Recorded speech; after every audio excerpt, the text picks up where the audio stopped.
Bonjour et bienvenue sur Autochronique où aujourd'hui nous allons parler du GP de Miami, la sprint, la course, mais aussi nous allons revenir en détail sur Jack Doohan et l'avenir d'Alpine, sur qui le remplacera. Douane et Alpine, l'avenir du second paquet. Un dernier week-end de course compliqué pour le pilote australien Jack Doohan, après une dernière place en sprint et un abandon le dimanche. En effet, cela est officiel, le pilote australien a effectué sa dernière course de la saison avec Alpine. Il sera remplacé par le pilote argentin Franco Colapinto dès le Grand Prix d'Imola, après 6 courses depuis le début de la saison. Pourquoi un tel choix de la part de l'écurie française? Depuis l'arrivée de Flavio Briatore en 2024, l'écurie mène de grands changements, en commençant par l'officialisation du moteur Mercedes en 2026 et l'abandon du moteur Renault après 12 titres de constructeurs des écuries en étant munis. Malgré cette deuxième position, après le prestigieux moteur Ferrari, le moteur Renault n'a pas gagné de titre depuis 2013, dernière année du moteur V8. En effet, en 2014, la réglementation du championnat du monde de Formule 1 impose un moteur V6 hybride, moteur que Mercedes a très bien développé, laissant les concurrents, notamment Renault, à la ramasse. De plus, en 2026, la réglementation change encore sur la motorisation. Sur cette nouvelle réglementation, Mercedes se dit en avance, là où Renault ne l'est pas. Ainsi, Flavio, dans son ambition de victoire au championnat d'ici 2027, fait le pari de ce moteur de la marque allemande. Pour en revenir à Jack Doohan, Flavio Briatore attend beaucoup de ses pilotes, cherchant constamment la performance. Après le départ forcé d'Esteban Ocon en fin de saison 2024, Jack Doohan prend la place du pilote français pour la dernière course et est officialisé pour la saison 2025. Cependant, en décembre, Alpine signe Franco Colapinto, jeune pilote argentin qui a su montrer son talent durant la saison 2024 en remplaçant Logan Sargent chez Williams. De plus, ce pilote détient de nombreux sponsors, bien utiles à l'écurie Alpine dans sa volonté de reconquête. Avant même le début de la saison 2025, des rumeurs sur un potentiel changement de pilote en faveur de Colapinto voient le jour. De même, la date du Grand Prix de Miami était déjà bien avancée en ce qui concerne la fin de la période d'essai de Doohan. Après 6 courses, avec 2 abandons à la première et à la dernière course, Jack Doohan se positionne à la 19e place du classement, 7 places derrière son coéquipier Pierre Gasly. Il obtient une 13e position en meilleur résultat et des résultats pas si mauvais pour un rookie. Son successeur, Colapinto, a quant à lui signé pour les 5 prochaines courses. Ainsi, qu'adviendra-t-il du deuxième baquet Alpine après cette échéance? Et quel est l'avenir de Jack Doohan? Résumé course sprint. Accidents, pénalités et rebondissements ont animé les 18 tours d'une course pleine de suspense. Voici un résumé tour après tour. Avant le départ, le chaos commence tôt. En effet, Tsunoda part des stands après des modifications sur sa voiture. Leclerc, lui, ne prendra pas le départ. Parti en pneu intermédiaire dans le tour de mise en grille, il perd le contrôle et termine dans le mur. De plus, le départ est repoussé à cause des conditions météo. Cette course commence avec 2 tours de formation pour évaluer la piste détrempée. Tous les pilotes sont en pneu intermédiaire. Au troisième tour, le départ est donné. Antonelli, en pôle, est poussé par Piastri au premier virage et chute à la 4e place derrière Verstappen. Lawson gagne 4 places, le propulsant à la 9e position. Stroll en perd 3, 12e. Berman 2 et passe 16e. Hülkenberg perd 4 positions, se retrouvant 14e. Et Hadjar en perd 2, chutant ainsi à la 10e position. Le peloton est fermé par Doohan, 17e, Tsunoda, 18e, et Bortoleto, qui est le 19e.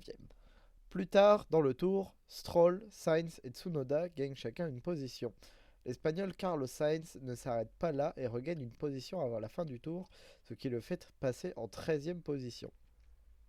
Au 4e tour, Sainz attaque Ocon, le dépasse brièvement, mais le pilote alpine reprend immédiatement sa position. La lutte entre ces deux pilotes s'annonce intense. Au tour suivant, nouvelle attaque de Sainz, qui pousse cette fois Ocon avec plus d'autorité. Ocon ne lâche rien et reprend sa place au tour suivant. Au 7e tour, Sainz repasse devant, mais sort trop large, laissant Ocon repasser juste avant la fin du tour. Le duel est spectaculaire.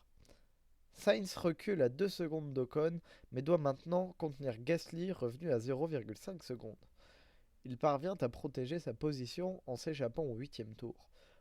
Au 9e tour, Russell tente de dépasser Antonelli. Cependant, l'attaque n'aboutit pas. Un tour plus tard, Sainz revient sur Ocon et le dépasse une nouvelle fois.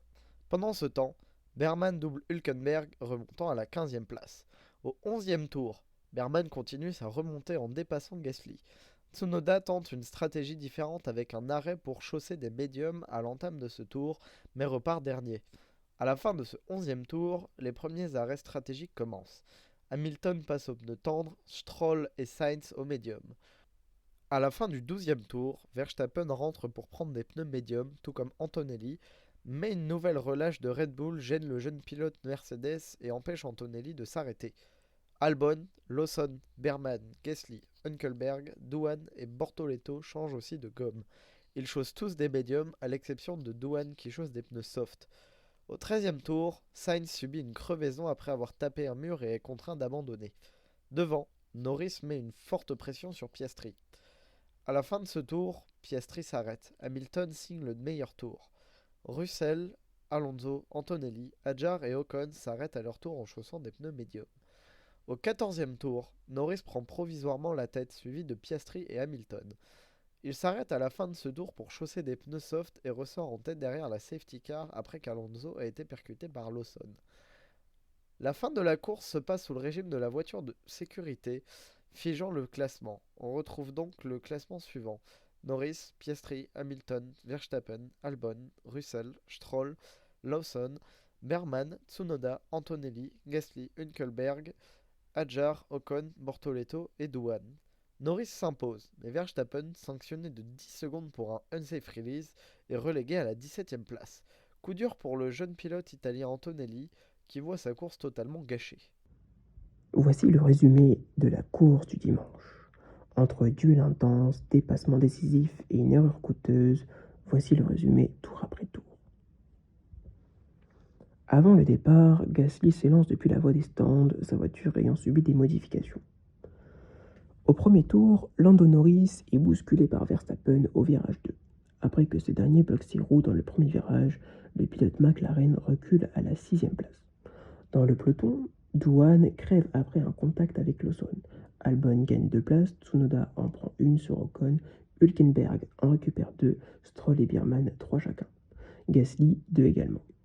Lawson et Doohan chutent tous deux de 5 positions.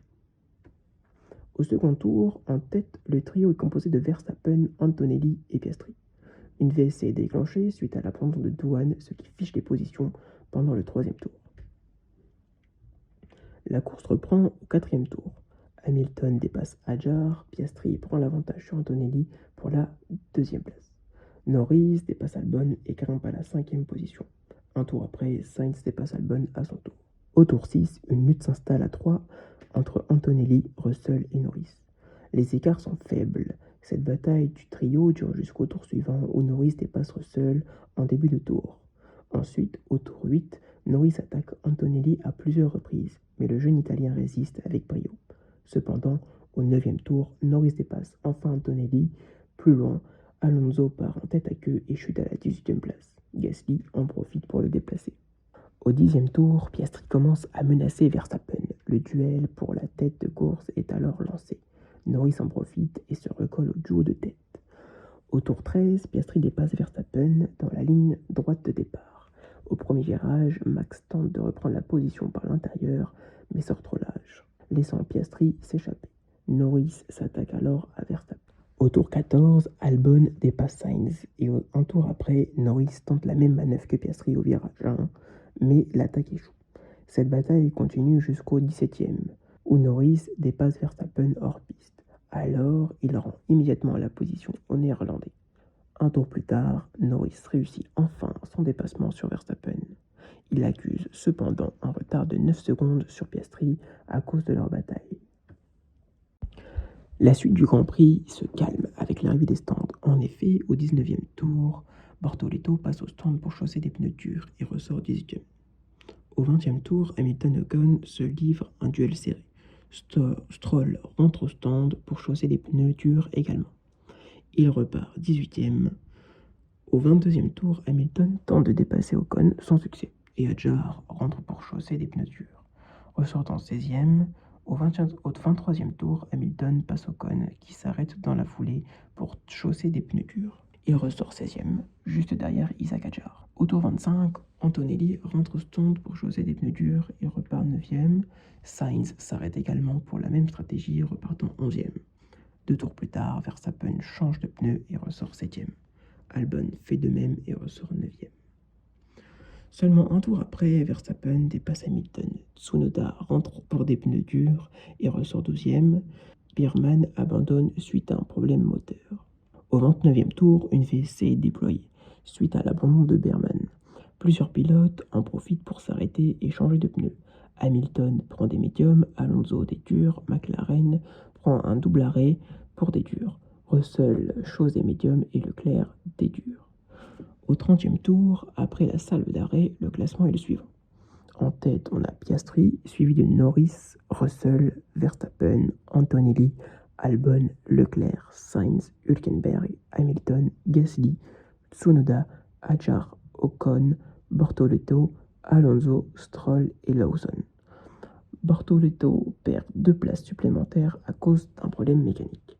Au tour 31, Hamilton dépasse Hülkenberg et Sainz passe devant Leclerc. Un tour après, Tsunoda écope de 5 secondes de pénalité pour vitesse excessive dans la voie des stands. Bortoleto abandonne définitivement. Nouvelle VSC à cause de Bortoleto, qui n'a pas pu rentrer au stand.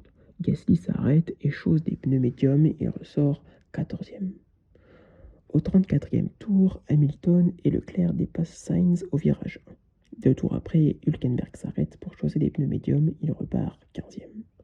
Le reste du Grand Prix est assez fixe, avec au tour 37 l'abandon de Lawson et le dépassement de Hülkenberg sur Alonso. Au tour 39, l'échange de position entre Leclerc en pneu dur et Hamilton en pneu médium. On voit ainsi une remontée progressive de Norris sur Piastri au même moment. Au tour 53, après l'échec d'Hamilton à prendre une position sur Antonelli, Ferrari ordonne un changement de position pour redonner à Leclerc sa position initiale. Tout le reste de la course est fixe avec en prime Piastri qui maintient son avance sur Norris. À l'arrivée, Piastri s'impose avec autorité devant Norris et Russell. Verstappen, après une course disputée, termine 4e. Devant, Albon, Antonelli, Leclerc, Hamilton, Sainz et Tsunoda. Hadjar, Ocon, Gasly, Hülkenberg, Alonso et Stroll ferment la marche. C'est donc la fin de cette émission sur le GP de Miami 2025. Nous nous retrouverons pour parler de F1 le 18 mai 2025 avec le GP d'Émilie-Romagne. La semaine prochaine, nous allons parler de WEC à Spa-Francorchamps pour les 6 heures de Spa et de la MotoGP avec le GP de France du Mans.